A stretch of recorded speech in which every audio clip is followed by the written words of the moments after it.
Fireplace ashes are dangerous, mainly because when we use them, sometimes if they're not properly disposed of, they have a tendency to rekindle, reignite, and start another fire.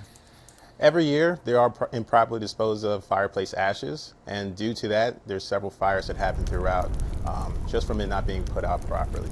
Those ashes can retain a lot of heat, and sometimes the embers can splash out and cause a fire inside the home, or if they're not disposed of properly, it can cause issues outside the home and spread to decks or sidings or any kind of wood area or burning materials outside. If it looks like the ashes are out because the fire is out, we still have to do our due diligence and make sure. So the best practice is to put them in some kind of container, preferably metal, that doesn't spread any fire, and keep them further away from the house, maybe 15 to 20 feet away from anything that's burning or that can burn. You can take a metal shovel, or if you have any fireplace or chimney tools, use that and gather it up and place into a metal container or a metal bin, and put a metal lid over top of it. That way you can contain it into one place. Then you want to go ahead and take it outside and again place it someplace that's away from any kind of burning material, maybe 15 or 20 feet away from your home.